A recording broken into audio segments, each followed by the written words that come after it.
everybody? It's Romania Black. I feel like I'm going to a game. I have my pigtails. I have my sports drink. I'm ready for Blue Lock episode 4. And I'm just excited for this episode because the last episode, there was a lot of things going on. We're basically starting from scratch, building up our strikers for Japan's next top striker to be somebody that can lead a team and take charge and be the person to shape the game, essentially. And that's what Isagi's learning. But it's not going to be easy. And unfortunately for our boys in Team Z, they've lost their first match against Team X in this 5-team round robin. So it's not the end of the world. However, as they pointed out, as Chigiri then pointed out last episode, they really need to win all the other games.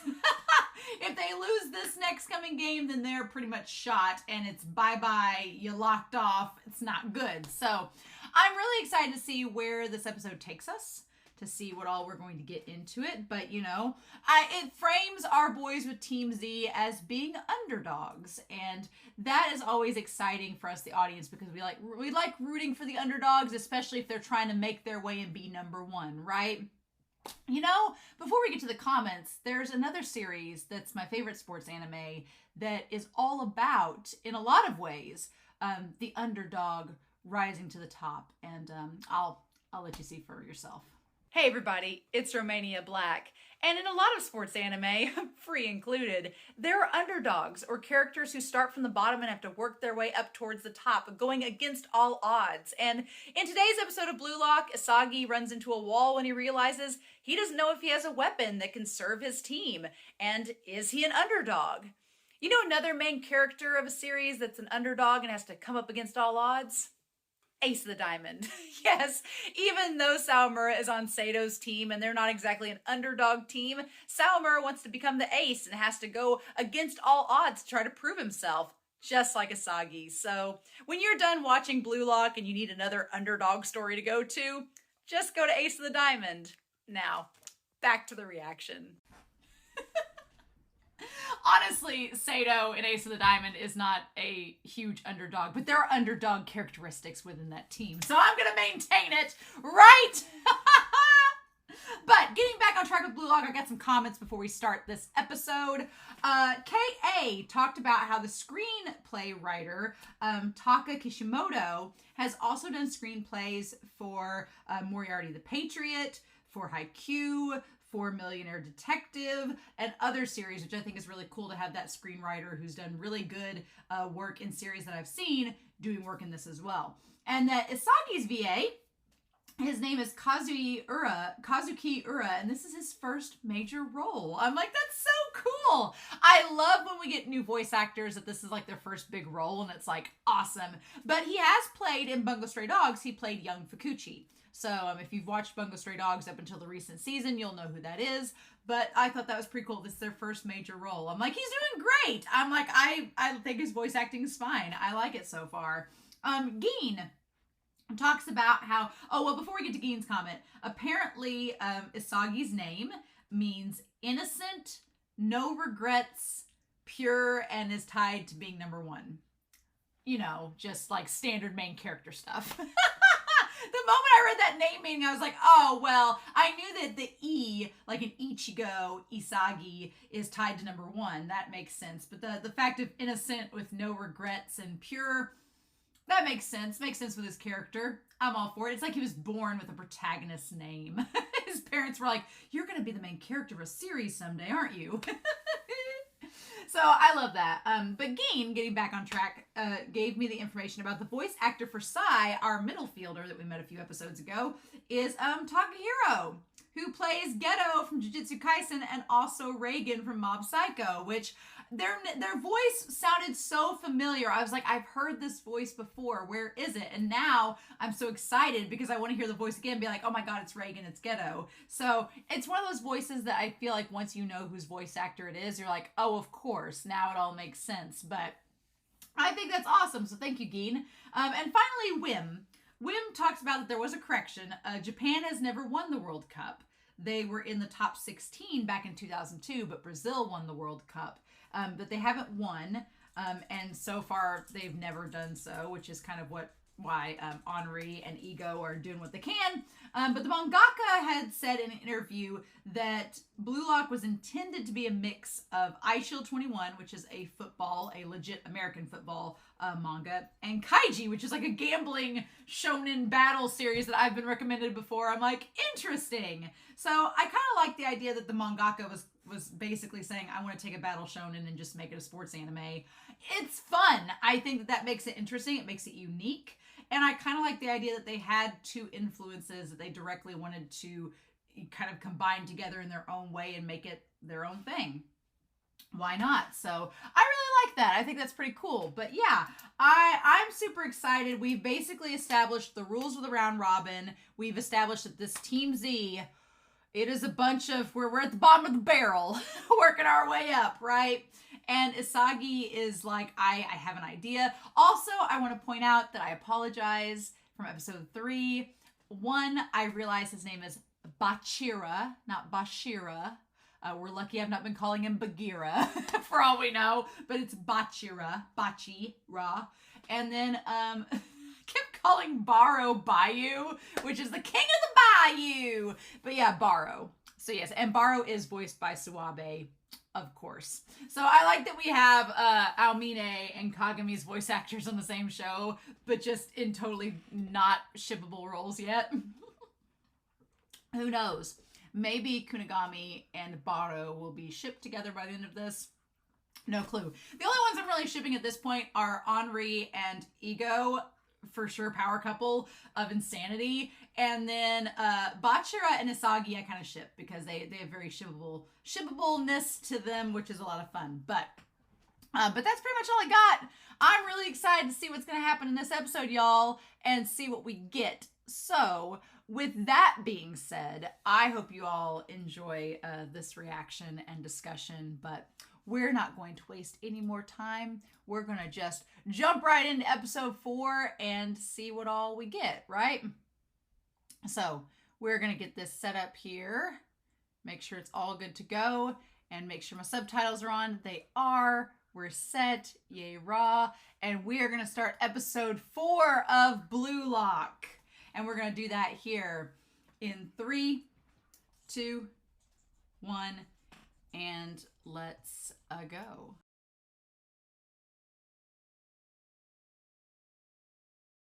Well, this is a fun episode. I was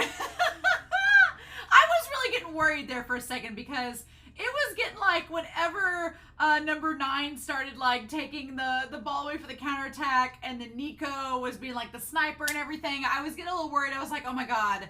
I was like, because I wouldn't put it past this season to have them lose like 2 consecutive games and then be really up against the wall and then we have to do something. I don't think that's going to be the case. I think they're going to win this game. I think Isagi, with his premonition powers, which we'll talk about, I think that he's going to be able to kind of predict and use his strategizing in a good way. I think that we're going to be able to use that to win against Team Y. I think that's going to be the case, which is good. However, we didn't get that till like the last 5 minutes, and so I was really getting a bit worried, and I was like, oh, I don't know. I didn't go into this series thinking it would be like an underdog story, but it really is. Like, Team Z is in fact our underdogs who are slowly working their way up the ladder. So it really is an underdog story with them.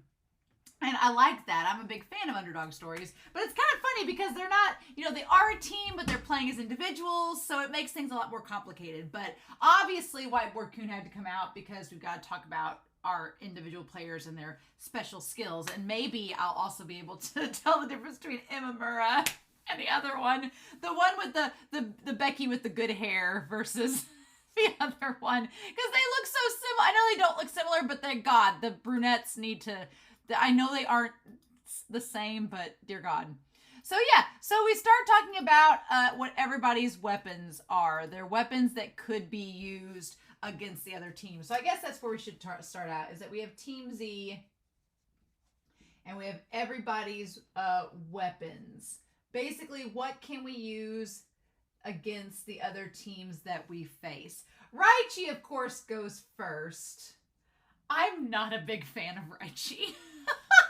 And I feel sad because I think there's some people in the Discord and on Patreon that like Raichi. He's gonna have to grow on me. A lot of people were comparing him to Bakugo. He's way more annoying than Bakugo to me is because I mean, like, the thing about it is here's my dilemma with his character so far is that with Raichi, he's very one note right now, and he's just angry all the time, and he's loud and obnoxious, and he doesn't listen, and he's just a showboat, and I'm like, could you shut up and just be a team player? I know you guys aren't supposed to be team players, but you kind of have to be to win, so stop it.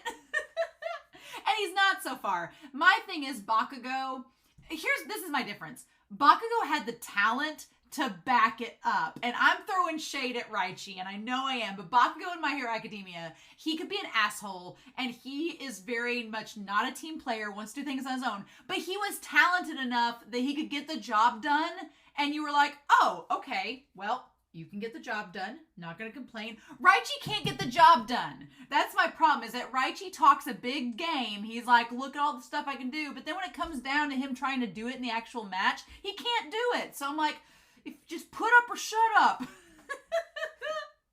So I think either one of two things need to happen for me to like Raichi's character more. Either he needs to actually start being productive and doing things like he says he's going to. Like Kunigami at least could make the goal. I know in this episode he had a lot of trouble, but at least he was being proficient. Like, you can't get the ball and do anything with it. So either he needs to, like, you know, walk the walk if he's going to talk the talk, or we're going to have some vulnerability or something come out that shows, like, even if he's a tsundere or whatever, because right now he's just an asshole. But I need him to, like, either show some vulnerability and character development or, like, actually do the damn thing. Because he's just not doing it for me. I think that's the big difference, is that if you're going to talk a big game, you got to be able to produce the results. And, like, Bakugo and My Hero Academia could do that. I'm not seeing it from Raichi yet. But I may be pleasantly surprised. So I don't want anybody in the comments being like, you're wrong. In episode 10, Raichi's going to have this big character arc. And I will find out when I find out. But he's got a long road to hoe for me to like him. But and this is my thing too. He says my magnificent shooting techniques. I'm like, usually when people are like, oh, I'm like, have these godly powers, I'm like, do you? Do you? He could have just said shooting techniques, but he has to talk up a big game. So I'm like, come on, Raichi, give me some deliverance. Let's do this, shall we? My motto is sexy soccer. I'm going to make a note of that, the sexy soccer. He just, I don't know. He also kind of reminds me of Atsumu from Haikyuu a little bit, but again, Atsumu could deliver. So I'm waiting for you to come through, Raichi, and prove that you got the game, right? If we're going to talk about, like, RuPaul's Drag Race, then if we're going to talk RuPaul's Drag Race, it's like, you got to, if you're going to talk a big game, you got to prove it. So then we have, not Imamura, but the other one. We're going to put other brunette on here. I'm sorry, but I was paying attention to Raichi and commenting on him getting in behind. I thought in the episode, I thought he said getting it behind, and my mind was in the gutter, and I was making a very bad joke in the reaction. But no, I mean, getting in behind, you can, these are minors, I'm not going to say it. You can do whatever you want with that. Get your mind in the gutters. Stay there a while. I don't know. This series gets me very chaotic. I feel like I should be very chaotic as I talk about it, but seriously though. And Cole's just like, okay, duly noted. He's the one with not the good hair. He looks like he stuck his finger in a light socket. We'll get his name in a minute. I love that Geen is like, let's get physical. Like, that is Geen. Geen, I know he has a big, long old name. It's like Gangamaru or something, but I'm just gonna call him Geen because it's easier. His is being physical. Although, Isagi later talks about his agility.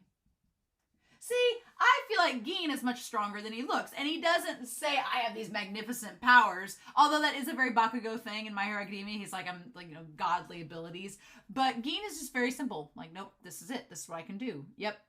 Physical he gets. Lemon, I love Lemon's name. Lemon, bless him. He's an all-rounder. He is a jack of all trades, master of none. I also feel like it's good to have a character like Lemon in this story because these are all like big egos, big personalities. Somebody has to be the grounded one. And I feel like of all the characters here, Lemon is the most grounded. He's like, I'm here. I'm keeping the team stable. My thing is, I think when it comes down to them starting to pick each other off one by one inside the group, because we're going to have to do that eventually, I feel like Lemon's going to be one of the first to go. Sadly, I don't want that to happen, but I get that impression that since he's the most kind of basic level with that, he's going to be one of the first to go. I could be wrong. And then, of course, then we have, God, Connie. I will get his name. We're going to wait for him. But basically, we have Connie. Connie talks about his never give up attitude. Here's the thing. I appreciate that. We have a need for that on every team. Usually, when you say that is your weapon, it means you don't have a weapon. I don't mean to talk shade about him. No tea, no shade. But when you're like, I have a great personality, it's like, well, what else do you have?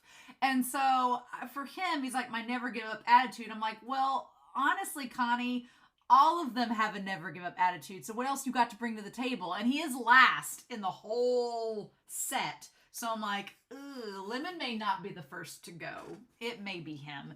But bless him. He's trying. Okay, then we have Kunigami. Kunigami is very specific. Kunigami is our lawful good character. We'll talk about him later. His power in his left-footed shots. So power in left-footed shots. Fair. Good. Okay. Great. Very simple. Very specific. And then, so then we have Imamura, right? Imamura is the Becky with the good hair. And Imamura, get him on here. He has the pretty locks and his speed and technique. Again, very specific.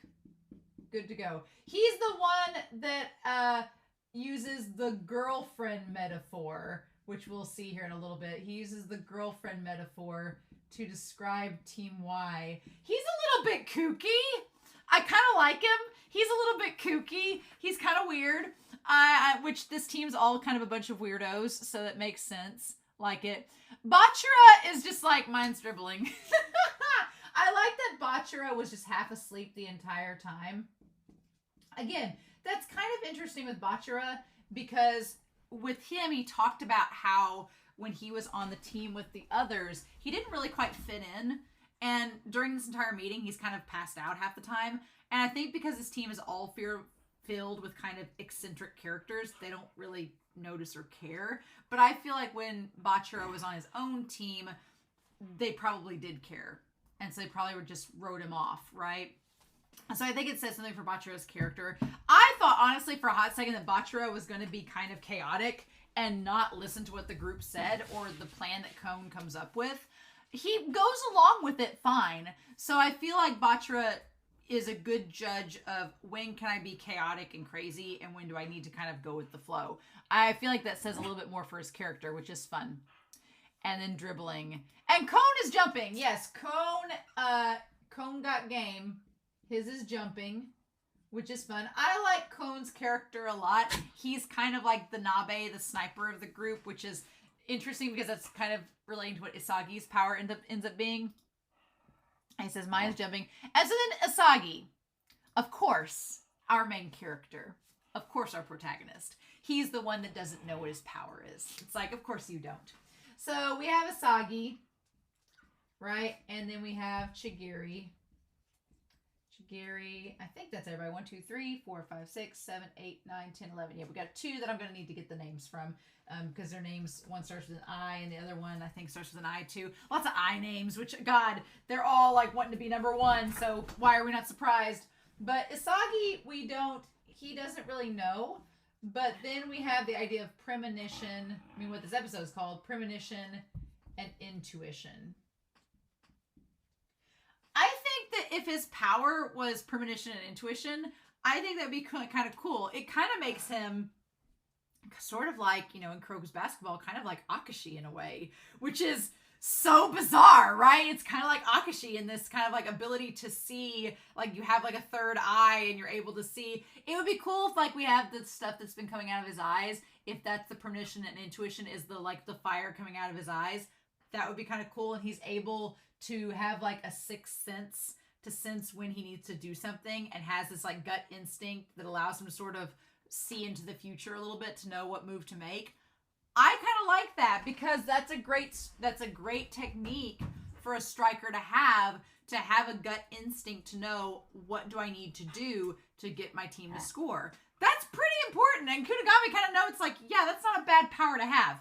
And then Chigiri is not telling. Very smart in not telling. Now, do we think that Chigiri has a power? I think so. I think Chigiri has an ability. I think Chigiri doesn't want to tell what that ability is because I think Chigiri has figured out that eventually, here's the thing. Yes, our 11 boys on Team Z have to beat the other teams in the block to move forward.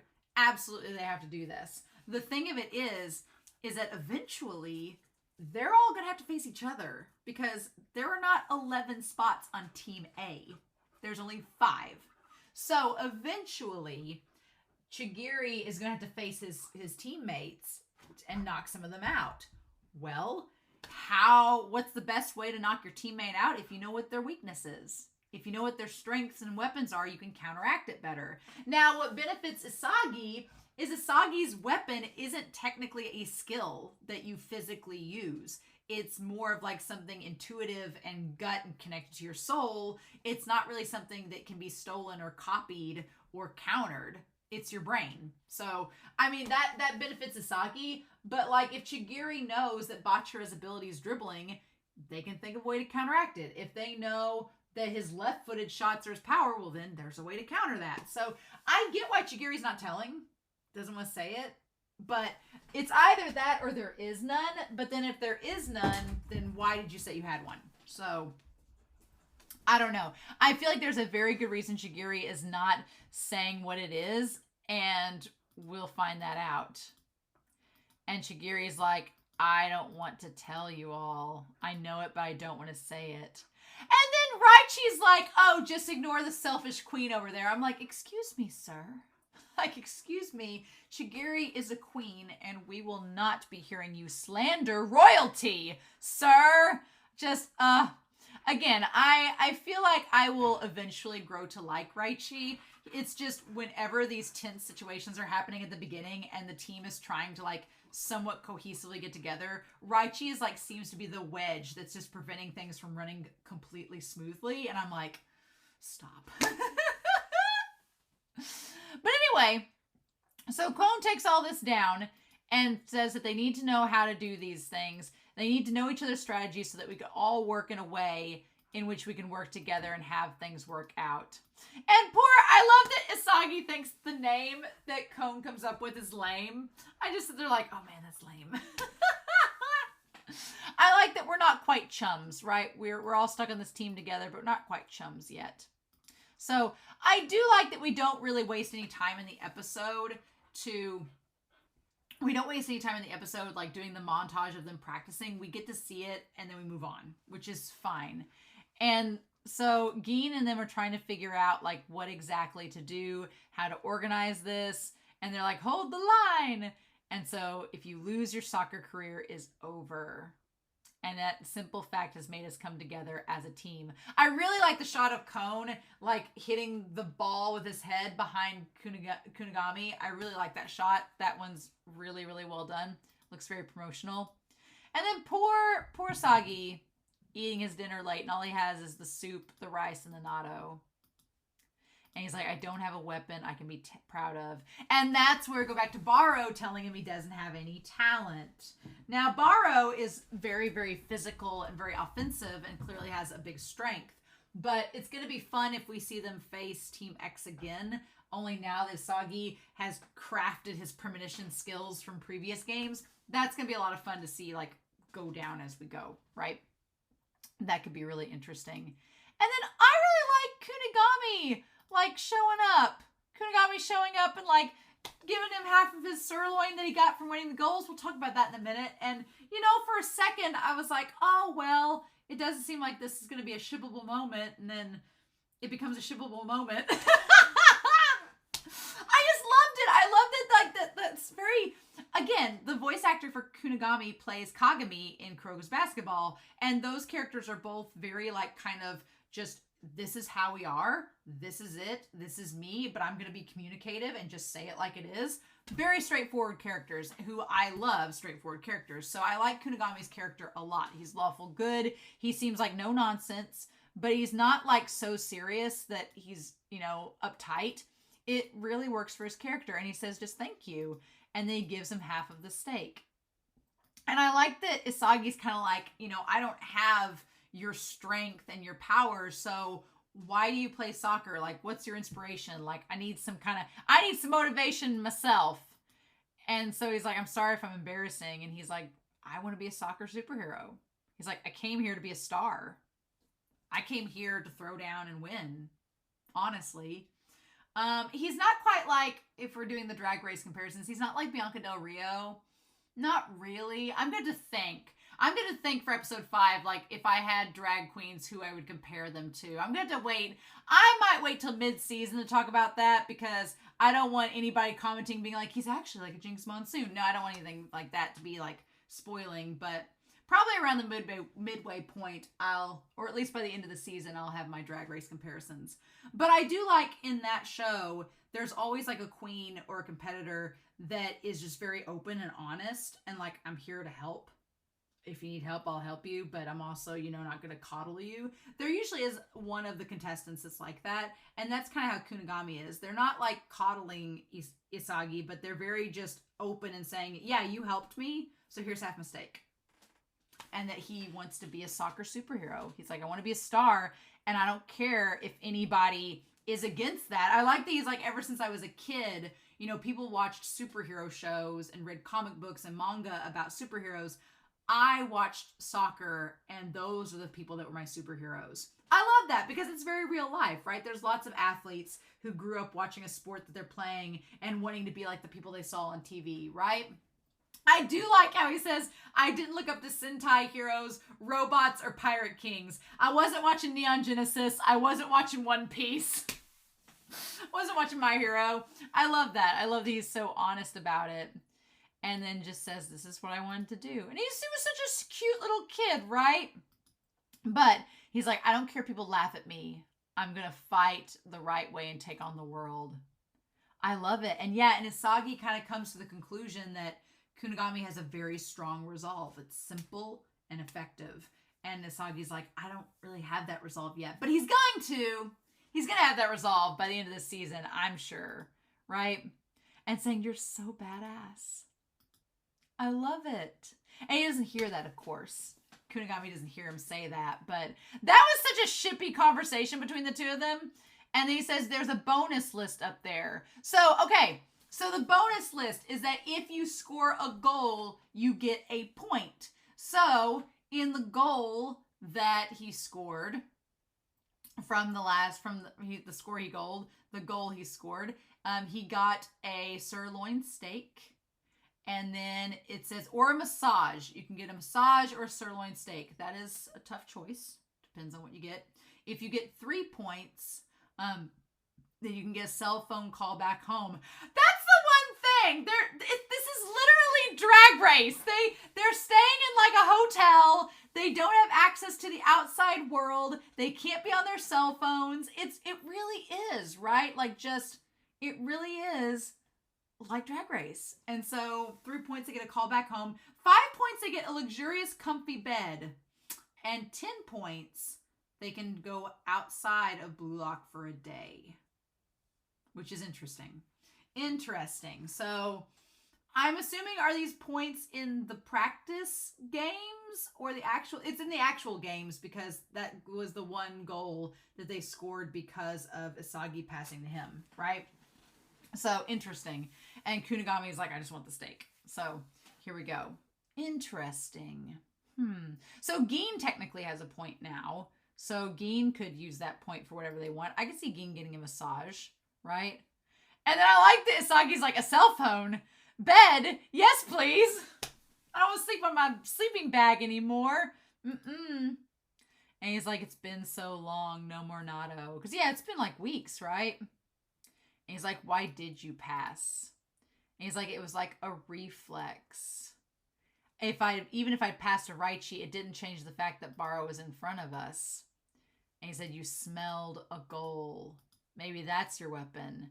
Being able to make instant decisions is more impressive than you think. Yeah, because a lot of times people overthink things or they don't think fast enough and it causes something to happen. I liked at the end where the ball was in the corner. It reminded me a lot of basketball because they were all like trying to like push each other to get to where they could get to the ball. Reminded me a lot of basketball. And so I like the idea of you've got to be able to react quickly and say, okay, well, what do I do? And in, you know, at least in basketball, you can hold the ball with your hands and you can like do this and do that and move it away and it's easier. In soccer, trying to move it with your foot, that kind of sucks because you're like, I don't know, like it's easier. I feel like it's easier to kick it away and not hold on to it like you can a ball with your arms. Because yeah, your body's not used to, your body's good at twisting this way, but getting your foot and stuff, it's a little bit more difficult. At least I think it is. But yeah, and then their little faces when they're eating the steak. It's such a cute moment. He's like, this really cheered me up. He's like, I didn't do it to be nice. But he's like, oh, you don't take compliments, well, do you? It's such a ship of a moment. Like, they're just sitting there blushing. It's so cute. So, well, damn it. Now, last episode, we had the triangle, right? Where you had Kunigami on one side, you had Bachira on the other side, and you had Isagi. It's a love triangle. And it's about to become a love square, I'm sure, because of the ED, that Chigiri's going to get in on this business. I'm curious. I could see how Chigiri and Isagi would be paired up, but I'm going to be curious to see how the show presents it to us. That's going to be interesting. But damn it. Little Kunigami with his fist out, doing the fist bump. That was so sweet. I loved that. That was really cute. So yeah, I like that Team Z gets there before everybody else. Team Z gets there before everybody else shows up, and then everybody has to do the dramatic walk-in. It's great. So, okay. We have the score chart here, right? So we have the score chart. I want to get this all pulled up and see what we have here. So far what we have is the goal difference. Team V had an 8 goal difference with 3 points. They beat Team Y 8-0. So Team V is technically the strongest team so far, right? They're the strongest team so far. And then Team W won over Team X 4-1. So there was that. And so Team X, we've not met Team X yet. They're in the loss category. Or wait, they've won and lost, right? Okay. Oh, okay. Interesting. Oh, so Team X. Interesting. So this is where we're at. Let me see. Because the draws, you get a point if you draw. You get 3 points if you win. So Team V has won 1 game so far. They're the only one that they've only played 1 game. Team W has played 1 game, and they beat Team X, which Baro is on. Oh, 4-1. Okay. And Baro beat Team Z 1-5. Okay, so Team X already has lost a game. Interesting. Okay. And so Z and Y right now are the only teams that have just lost so far. So if Team Z can win one, they'll be in the same position as Team X. Okay. And if Team Y loses this game, then it's pretty much like, ugh. Because I'm like, if you lose against the worst team, statistically, then chances are you're probably not going to win against W or V. Or X. Okay. So that's interesting to know that Team X has already played their second game. So that's good to know. I'm curious if they'll keep going back to this grid and point it out as we go. I'm assuming they would play Team W next after Team Y. I'm assuming they play W next and see what happens. That could be interesting. Interesting indeed. I like they get in their huddle, and honestly, when they get in their huddle, like Isagi can't help but have he has the black plain protagonist hair, but like the only other ones that stand out are like Chigiri and Gin and Kunigami and maybe Kon and Raichi. Everybody else, like Bachira, I know has the blonde that peeks through, which is fun, but in the huddle they're not as noticeable. Okay, so they have the plan. Okay, I want to see what this paper has that Kon has. It says 8 minutes. Time shift within 90 minutes. We're all strikers. Equal chance. Plausible plan. Peaceful solution. Position change? It feels like a John Ralphio monologue. And then operation name, the Roulette system. The Roulette 11 system. The next up, it's me 11. And then who's the goalie? I find it interesting that Lemon volunteers to be the goalie. That Lemon is the goalie because Lemon said in the last game that they'd never been a goalie before and they weren't that good at it. I'm like, does Lemon not think they're that good as a striker? And so they're like, I'm just going to do this because it's safe. Again, I feel like Lemon and the never give up attitude, Connie, that we'll get his name in a minute, I feel like they're going to be the first two to go. I've changed my mind. And last week it was the two. Last week it was the two bland brunettes, but this week I'm like, I feel like the first two to go on this team is gonna be Lemon and the Monk. I feel like they're gonna be the first two to get out, but I could be wrong. We didn't think Kira was gonna be the first one out, and they were. So interesting.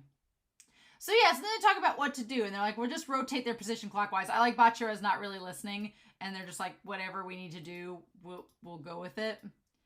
And so then Chigiri says, I don't mind playing defense, which is very smart, because Chigiri, again, doesn't want to reveal their talents, so they're like, we'll just do this and be fine. And then Raichi says, you lack self-assertiveness, which means you have no talent. And I'm like, Raichi... just means Chigiri's playing the game, right? Chigiri's playing the Game of Thrones, right? And so I like that Gin and the bushy-haired one have kind of a relationship. They're always next to each other, and Gin, who's freakishly tall, like always is like pushing up on him, but they always seem like it's like playful pseudo relationship banter. It's interesting. I like what we see with them so far. It's kind of weird.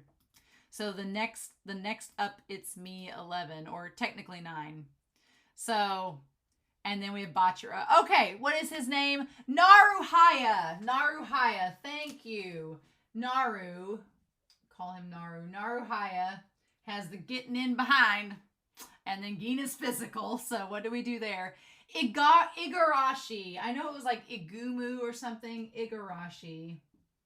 I swear, I will probably never get Igarashi Naruhaya's name right. But I'll keep trying. I'm glad that they put their names on here. It's so helpful.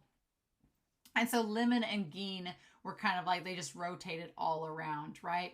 And then Bachira is the one to get up to the goal. I like Nico. Nico being the sniper, being the one that Isagi figures out is the glue that holds the team together. That part was really cool. I like that he kind of figured out as we went what was going on. And then, yeah, soccer, you just don't think of it being like a game where it's, oh, we just got to get the ball from one side to the other. But it really is, when all these players are chaotically moving around. It's like hockey, where you just need to figure out really quick where to move the ball to and what to do. But I felt bad. It seemed like, let me see the two that blocked the shot for Kunigami. Whenever he'd shoot it and had like the crazy eyes, we saw that it would be, the shot was blocked. I wanted to see who blocked it, like to see it a second time. Because then, yeah, the one guy with the mohawk, he was waiting for Nico to shoot it to him, right? Just waiting for it to happen again. And then he tried it again. And then, yep, it was number 8 and number 9 blocked it and got it to number 7, who shot it to, Osaka. What his name is. I like the bastard with bangs. That's amazing. I love it. And Isagi figures out exactly why they were doing this specific position. It was kind of reminds me of Krokus basketball. There's a move that happens in it that gets from one court to the other. Reminds me of that entirely. Okawa-kun. So 255th is Nico. So, all right, Nico Iki. And he gets it over to Okawa. Gotcha. I think they're going to lose. I think Team Y is going to lose at the end of this. But I hope they do. Because now we're tied. And next episode, I'm sure we'll find out exactly what's going on here. And then poor Lemon, he just didn't stand a chance. But Chigiri didn't really help block it. So, I like that.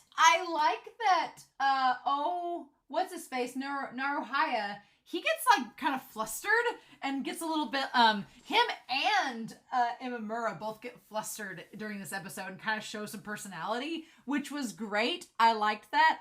Also in Team Y, I don't know, whenever they're like doing a close-up on Okawa and talking about him, there's like number 3 on Team Y's team looks like he's 57. He looks like he could be on the Golden Bachelor. He has like gray hair and wrinkles. I'm like, what? How? And it's not like platinum blonde hair. He literally looks like he's an ancient old man. Why is he here? So yeah. And then Cone manages to jump to get the ball. One thing that I noticed throughout this episode is that Team Z was depending on Kunigami and Bachira for the strategy. And Bachira didn't look so bad, but Kunigami was looking like he was panting and like getting out of breath and like sweating hard throughout this. And that was in like the first half. So as we go, we may start to see like what are the weaknesses of these characters. And Kunigami's might be stamina. It might be he has a lot of power and strength, but he doesn't have stamina for a long game. He overworks, and if he's depended on a lot, he overworks himself and wears out really quickly. So, and I think one thing too is that Chigiri is standing back in the defensive position to watch and observe and see what the weaknesses of each player is. So that when it comes time for them to fight each other, which I'm sure is going to happen at some point, he's going to know what their weaknesses are and be like, I've been watching all of you all this time. And I have a feeling that the first person Chigiri is going to take out is Raichi. I just think it's going to happen. I think Chigiri's going to, the comeuppance, the seeds were planted this episode where Raichi was like, you're not self-assertive and you're not talented and blah, blah. That is like a cutthroat move. Chigiri is going to come in and slice Raichi out. I'm just picturing it happening. I could be wrong. I most likely am. But I feel like Chigiri is definitely standing behind to watch and see how things play out, right? And then Raichi time. Oh my god. I feel like characters with the name Raichi have tons of energy, but Raichi doesn't live up to the hype in this episode. It's hilarious. Where he's like, he wants them to all pass the ball to him, but then he can't deliver. And I like that he kind of gets up in Naruhaya's face, being like, if you guys don't pass it to me, we're gonna lose. And I love that Naruhaya like gives it back to him, being like, shut up. It's great. Like, just the animation on their expressions is hilarious. And I love that Igarashi's kind of like, well, hey guys, even pro teams have trouble. It's great. It's a great time. And then Chigiri says, is this strategy really gonna let us win? I don't disagree with Chigiri. I think the strategy does have a lot of ways in which it can backfire. The one thing is, and I think Cone brings it up, is like, well, if you have a better strategy, would you like to share it with the group? And Chigiri doesn't really have a better strategy. They're just kind of doubting what's on the table being the best idea that they could use. And Kunigami doesn't seem to disagree either. Kunigami's just sitting there like, well, I know this is not the best plan, but we don't have another strategy. Insert Isagi.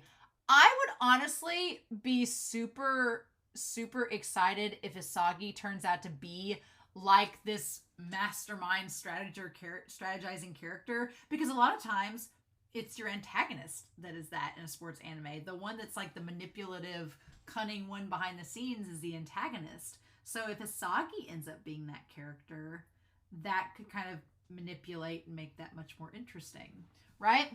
So we get what's his face, Imamura, right? And Imamura says that soccer is like romance.